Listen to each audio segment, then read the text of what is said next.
بسم اللہ الرحمن الرحیم. محترم ناظرین، پروگرام آغاز کے ساتھ ایک بار پھر حاضر. میں ہوں آپ کا میزبان انیق احمد. تشریف فرما ہے ہمارے ساتھ محترم ڈاکٹر اسرار احمد صاحب. کئی دنوں سے آپ ڈاکٹر اسرار صاحب کی گفتگو سماعت فرما رہے ہیں. خواتین و حضرات، ARY One World پر یہ گفتگو اس لیے ہوتی ہے، غایت یہ ہے اس گفتگو کی کہ ہمارے ذہنوں میں چھپی ہوئی بہت ساری باتیں، بہت سارے سوالات، بہت ساری گرہیں جو عقدہ کشائی چاہتی ہیں، ان کی عقدہ کشائی ہو اور ہم مکالمے کے ذریعے اس منزل تک پہنچ پائیں جو منزل اللہ تعالی اور اللہ کے رسول صلی اللہ علیہ وآلہ وسلم کو مطلوب ہے. خواتین و حضرات، آپ براہ راست بات کرتے ہیں ہمارے معزز مہمانوں سے بذریعہ ٹیلی فون. ہمارا فون نمبر ہے 5221-730 اور 0900-2799. خواتین حضرات، ڈاکٹر صاحب کا تعارف میں کیا کراؤں، آپ مجھ سے بہتر جانتے ہیں. ڈاکٹر صاحب پاکستان کے ممتاز علماء میں شمار ہوتے ہیں.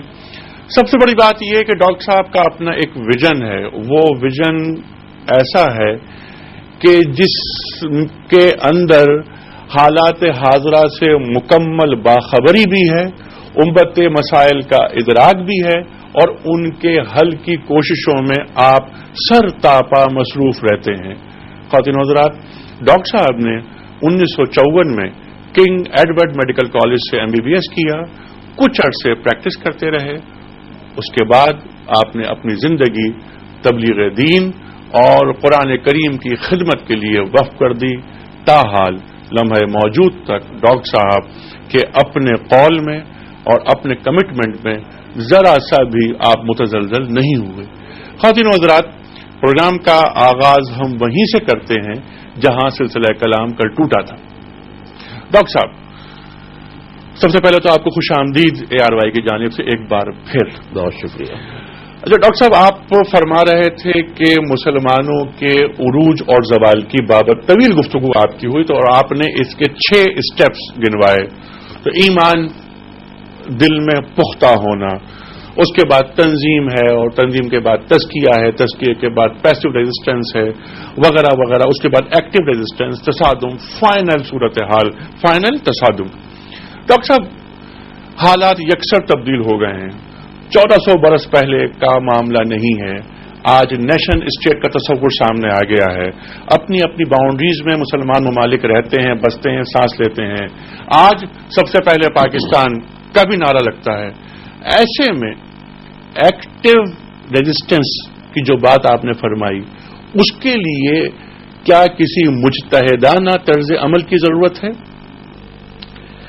بسم اللہ الرحمن الرحیم. اصل میں تھوڑا سا خلط مبحث ہو رہا ہے. ایک ہے مسلمانوں کا بحیثیت مجموعی، امت مسلمہ کا بحیثیت مجموعی عروج و زوال.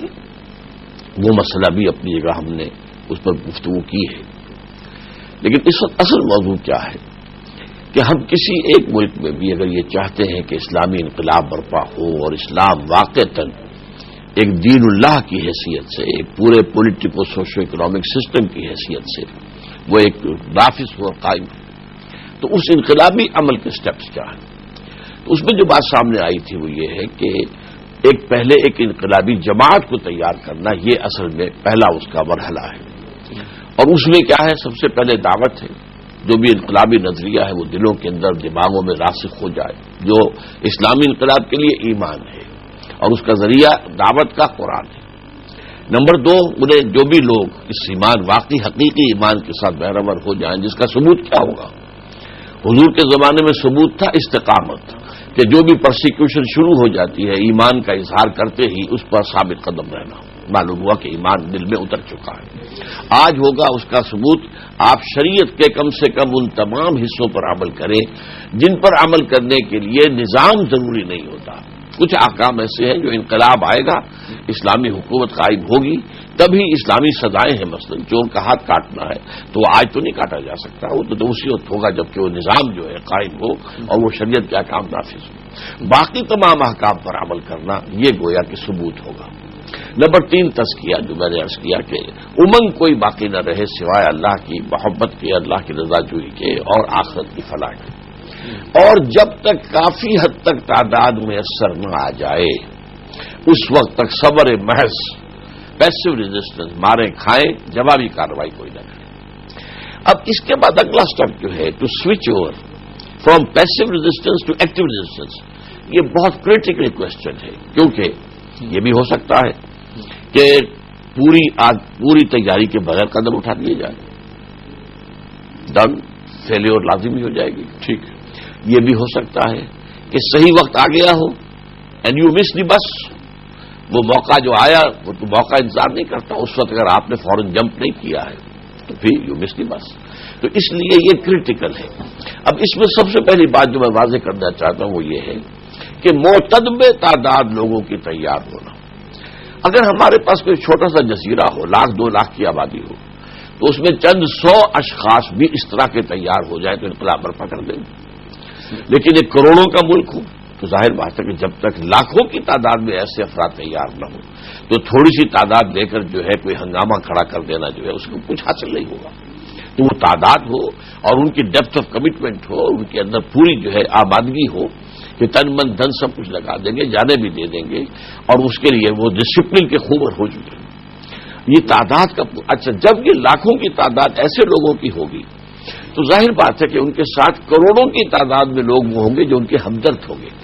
اس جماعت میں تو نہیں ہوں گے، اس کے ڈسپلن کو قبول کرنے والے تو نہیں ہوں گے، لیکن یہ کہ ہمدرد ہوں گے، سمپیتھائزرز ہوں گے، ہم خیال ہوں گے۔ جب یہ فضا تیار ہو جائے تو اب جو ہے دوسرا مرحلہ شروع ہوتا ہے، جس کو پھر میں 2 حصوں میں تقسیم کرتا ہوں۔ پہلا مرحلہ ہوتا ہے اب نظام کو کہیں سے چھیڑا جائے تاکہ وہ اپنی پوری طاقت کے ساتھ ریئیکٹ کرے۔ اب میں اس کی چھوٹی سی مثال باہر سے دیتا ہوں۔ جیسے گاندھی نے انگریزوں کے خلاف جد و جہد شروع کی، پہلا مرحلہ کیا تھا؟ Non violent, naan cooperation. بس ہم تمہارا انگلینڈ کا بنا ہوا کپڑا جو ہے نہیں پہنیں گے، نان کوآپریشن ہے، کچھ نہیں کہا ہم نے، کسی کو مارا نہیں، کسی کو کوئی نقصان نہیں پہنچایا، کوئی قانون نہیں توڑا، کوئی قانون تو نہیں ہے کہ ضرور وہاں کا بنا ہوا کپڑا پہنا جائے۔ لیکن نتیجہ کیا نکلا؟ وہ وہاں کی ملیں بند ہونے لگی، اتنی بڑی مارکیٹ جو ہے چلی گئی۔ لہذا یہ کہ وہ انگریز جو ہے اس کو ایک احساس ہو گیا خطرے کا۔ اگلا سٹیپ کیا تھا؟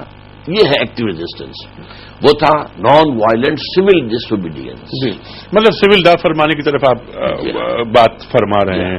اچھا، اور آپ یہ چاہتے ہیں کہ یہ کسی ایک مملکت اسلامی کے اندر ایک ماڈل کے طور پر یہ چیز تیار ہو؟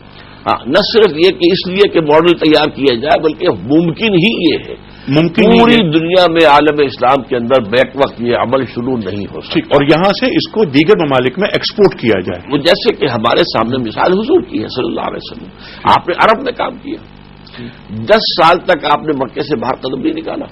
وہ تو عام الحضور کے بعد آپ نے آس پاس کے قبائل میں جانا شروع کیا ہے، یا آپ طائف تشریف لے گئے۔ اس کے بعد جب مدینے میں اللہ نے بے عطا کیا ہے تو اس کے بعد عرب کا دائرہ تھا، پھر آپ نے سارا کام جو ہے وہ عرب کے اندر کیا ہے۔ وہاں انقلاب برپا کرنے کے بعد جب صلح حدیبیہ تک کا معاملہ آ گیا، جسے قرآن نے کہا کہ انا فتحنا لک فتحا مبینا، تب آپ نے خطوط لکھے ہیں دعوتی، ہرقل کے نام